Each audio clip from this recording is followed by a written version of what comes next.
आज Doubtnut app download करें।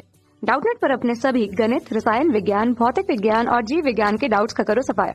बस प्रश्न की फोटो खींचो, एक ही प्रश्न को क्रॉप करो और तुरंत वीडियो सोल्यूशन पाओ। अभी डाउनलोड करें। हेलो स्टूडेंट्स, प्रश्न है बाह्य स्थानीय का एक उदाहरण कौन सा है। पहला विकल्प है राष्ट्रीय उद्यान, दूसरा बीज बैंक, तीसरा है वन्य प्राणी अभ्यारण्य और चौथा विकल्प है पवित्र उपवन। तो हमें यहाँ पे प्रश्न में पूछा है बाह्य स्थानीय संरक्षण का उदाहरण इनमें से कौन सा है। तो सबसे पहले हम यहाँ पे देख लेते हैं बाह्य स्थानीय संरक्षण क्या होता है। बाह्य स्थानीय संरक्षण जो है इसको हम एक्स सीटू संरक्षण भी बोलते हैं। और बाह्य स्थानीय संरक्षण का मतलब होता है, जैसे नाम से स्पष्ट हो रहा है, कि जीवों की प्रजातियां जो है, यानी कि हम कह सकते हैं जीवों को उनके प्राकृतिक आवास से अलग रखा जाता है।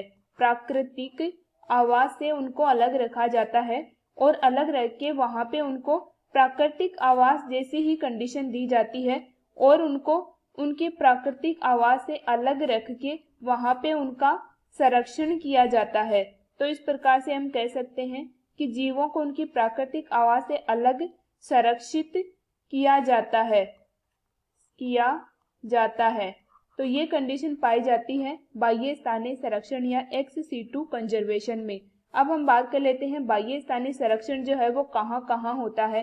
तो बाह्य स्थानीय संरक्षण होता है मुख्यतः, जैसे हम बात करें वानस्पतिक उद्यानों की, यानी कि बोटेनिकल गार्डन जितने भी होते हैं उन सभी में बाह्य स्थानीय संरक्षण पाया जाता है। उसके अलावा जंतु पार्क या फिर जंतु उद्यान जितने भी होते हैं वो सभी एक्स सीटू कंजर्वेशन में आते हैं। उसके अलावा बीज बैंक आते हैं और उसके अलावा आते हैं जीन बैंक आते हैं, क्रायो प्रिजर्वेशन आते हैं। तो ये सभी एक्स सीटू संरक्षण में ही आते हैं। अब हम यहाँ पे विकल्प देख लेते हैं। पहला हमें दिया गया है राष्ट्रीय उद्यान, तो राष्ट्रीय उद्यान इसके लिए गलत हो जाएगा। राष्ट्रीय उद्यान जो है ये आंतरिक संरक्षण होता है या फिर हम कह सकते हैं इन सीटू कंजर्वेशन होता है इनका। और इन सीटू संरक्षण का मतलब होता है जीवों को उनकी प्राकृतिक आवासों में ही संरक्षित किया जाता है और वहीं पे उनकी देखभाल की जाती है।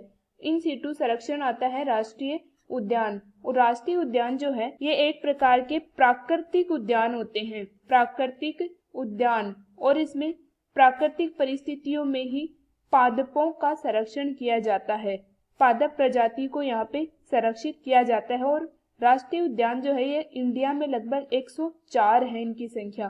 तो ये विकल्प इसके लिए गलत हो जाएगा। दूसरा दिया गया है बीज बैंक, तो ये विकल्प इसके लिए सही है। हमने देखा यहाँ पे बीज बैंक जो है ये एक्स सीटू संरक्षण में आते हैं, यानी कि बाह्य स्थानीय संरक्षण में आते हैं।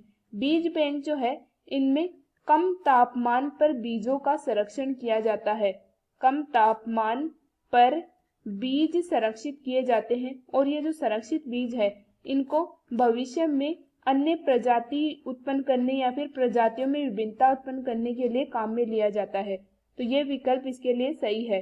तीसरा दिया गया है वन्य प्राणी अभ्यारण्य या फिर हम कह सकते हैं वन्य जीव अभ्यारण्य, जिनको वाइल्ड लाइफ सेंचुरी बोलते हैं।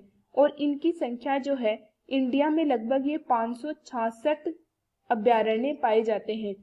वन्य जीव प्राणी अभ्यारण्य जो है ये जीवों के आवासों को क्षतिग्रस्त होने से रोकते हैं और जंतु जो है उनको प्राकृतिक आवासों में संरक्षित किया जाता है। यहाँ पे प्राकृतिक आवासों में संरक्षित किया जाता है। तो ये विकल्प इसके लिए गलत हो जाएगा क्योंकि ये इन सीटू का उदाहरण है।